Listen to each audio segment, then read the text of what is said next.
Al Jazeera একটা report করেছে, নির্বাচনে নিষেধাজ্ঞা, হাসিনার নির্বাসন, আওয়ামী লীগ কি টিকে থাকতে পারবে? এটা আল জাজিরার একটা প্রতিবেদন। খেয়াল করেন যে ভোটের মাঠে আওয়ামী লীগ নেই, কিন্তু বারবার ঘুরে ফিরে আসছে যে আওয়ামী লীগের কথাগুলো আসছে। যেমন গত 15 বছরে নির্বাচনের মাঠে বা ভোটের মাঠে বিএনপি জামাত ছিল না, কিন্তু সরকারি দলই, তখনকার সরকারি দল, তাদের বক্তব্যে কিন্তু তাদের নির্বাচনে কোনো প্রতিদ্বন্দ্বী ছিল না। মানে জাতীয় পার্টি আর কোনো প্রতিদ্বন্দ্বী হিসেবে কেউ মনে করতো না আওয়ামী লীগের। যাদেরকে প্রতিদ্বন্দ্বী মনে করা হতো বিএনপি জামাত, তারা মাঠে ছিল না, কিন্তু আলোচনায় থাকতো বিএনপি জামাত। 15 বছর শাসন আমলে বিএনপি নিঃসন্দেহে ক্ষতিগ্রস্ত হয়েছে, জামাত ক্ষতিগ্রস্ত হয়েছে, কিন্তু আবার জামাত যেহেতু ক্যাডার ভিত্তিক দল, তার একটা অবস্থান রয়ে গেছে। বিএনপি গণতান্ত্রিক দল হিসেবে ক্ষতিগ্রস্ত হয়েছে এই কারণে বিএনপি লুকাতে পারেনি, বিএনপি প্রকাশ্যেই ছিল, এবং প্রকাশ্যে থাকার কারণে আওয়ামী লীগ টার্গেট করে করে বিএনপি নির্মূল করেছে। আসলে প্রথম দফায় জামাতের উচ্চ পর্যায়ের নেতাদের ফাঁসি দেওয়ার পর অধিকাংশ জামাত নেতা কর্মীরা আন্ডারগ্রাউন্ডে চলে গেছে অথবা আওয়ামী লীগের সঙ্গে মিশে গেছে, সেটা এখন তো প্রকাশ্য হয়েছে।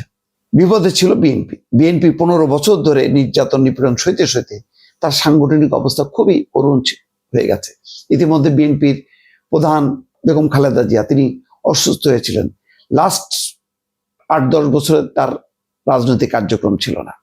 লন্ডন থেকে কোনো রকমে তারেক রহমান টিকিয়ে রেখেছিল।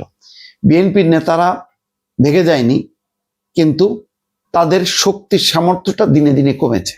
কারণ অসংখ্য মামলা, হামলা, গুম, খুনের মধ্য দিয়ে নেতা কর্মীদের একটা অংশ নিষ্ক্রিয় হয়ে গিয়েছিল, আরেকটা অংশ পালিয়ে গিয়েছিল, আরেকটা অংশ কারাগারে ছিল। প্রকাশ্যে যারা ছিল তারা মামলা মোকদ্দমা নিয়ে জর্জরিত ছিল। তারপরও বিএনপি ছিল সাংঘাতিকভাবে জনপ্রিয় একটি দল। শেখ হাসিনার পতনের পর বিএনপির অবস্থাটা কি হলো? বিএনপি সেই সাংগঠনিক দুর্বলতা কিন্তু দেখা গেল। তখন টিকে ছিল, মানুষের সমর্থন ছিল, কিন্তু যখন শেখ হাসিনা পালাই গেল তখন বোঝা গেল যে তাদের কোথায় কোথায় শূন্যতা। সেই শূন্যতা পূরণ করতে তারেক রহমান দেরিতে আসা বিএনপি যথেষ্ট পরিমাণ তার খেসারত দিচ্ছে। এখনো নির্বাচনের মাঠ সে গুছাইতে পারে। তারপরও যেহেতু নির্বাচন, বিএনপি আস্তে আস্তে গুছায় উঠছে, জামাত আরো ভালোভাবে গুছিয়ে গেছে। আওয়ামী লীগ কি হবে? অনেকে বলছেন যে যদি এই নির্বাচনটা হয়ে যায়, আওয়ামী লীগের আর মানে টিকে থাকার কোনো সম্ভাবনা নেই, আওয়ামী লীগ মুছে যাবে। খেয়াল করেন, আওয়ামী লীগের বিগত 3-4 মাস আগেও বেশ কিছু ঝটিকা মিছিল এখানে ওখানে হইতো। এখন কিন্তু কোনো মিছিলের কোনো একেবারে টিকিও নাই, কোথাও মিছিল নেই। আগে থানাগুলো তটস্থ থাকতো, আওয়ামী লীগ কোথা থেকে কখন মিছিল বের করে। এখন কিন্তু তারা মিছিল বের করে না, বরং তারা এখন আস্তে আস্তে বিলীন হচ্ছে জামাতে, বিএনপিতে। তৃণমূলে বিএনপি মনে করছে যে আগামী দিনে যেহেতু নির্বাচন হবেই, সেখানে তাদের ভরসার জায়গা এখন জামাতের তুলনায় বিএনপি। আগে প্রথমে তারা মনে করেছিল যে জামাত হয়তো তাদের অবলম্বন হবে, কিন্তু সর্বশেষ হাদি মৃত্যুর ঘটনার পর আবারও আওয়ামী লীগের বাসা বাড়িতে আক্রমণ, বিভিন্ন স্থাপনায় অগ্নিসংযোগের পর এবং বিশেষ করে অভ্যুত্থানের দল এনসিপি জামাতের সাথে মিলিয়ে মিশে যাওয়ার পর তারা মনে করছে যে এই ইলেকশনের পরপরই মব তৈরি হবে এবং এই তরুণরা মবের নেতৃত্ব দেবে এবং তারা আরো বিপর্যস্ত হবে। এখন তারা তাদের অস্তিত্ব রক্ষার জন্য বিএনপিতে যোগ দিয়েছে বা বিএনপিকে সমর্থন দিয়েছে। এই অবস্থায় কিন্তু নির্বাচনের পর সরকার গঠন করুক বিএনপি বা জামাত, সেখানে কিন্তু আর আওয়ামী লীগের অবস্থান নেই।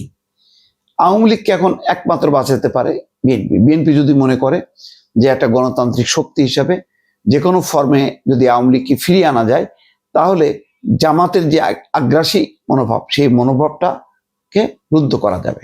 এইরকম একটি সম্ভাবনা আছে। যদি আওয়ামী লীগ বেঁচেও ফেরে, সেটা বিএনপির হয়তো একটি প্রচ্ছন্ন সমর্থন থাকতে পারে। বিএনপি তার নিজের অস্তিত্ব রক্ষার স্বার্থে হয়তো আওয়ামী লীগকে অ্যালাউ করতে পারে। এছাড়া আওয়ামী লীগের আর কোনো সম্ভাবনা নেই।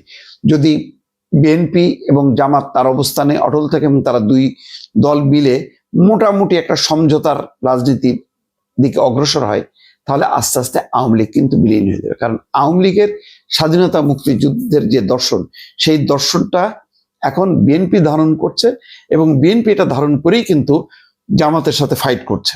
তৃণমূল পর্যায়ে আওয়ামী লীগের নেতাকর্মীরা মনে করতে পারে যে তাদের স্বাধীনতা মুক্তিযুদ্ধের এই কনসেপ্ট তো বিএনপি ধারণ করছে, সুতরাং এখন বিএনপির সাথে আমাদের একীভূত হওয়ার আর কোনো সমস্যা নেই, বরং আমাদের অনেক সেফটি সিকিউরিটি দিক দিয়ে সেটা ভালো হবে। এরকম একটি পরিস্থিতি হবে। তার মানে নির্বাচন হবার পর যে রাজনৈতিক পরিস্থিতি হবে, সেই রাজনৈতিক পরিস্থিতির মধ্য দিয়ে আওয়ামী লীগের অবস্থা আরো ক্ষীণ হয়ে যাবে বলে অনেকে মনে করছেন। দর্শক।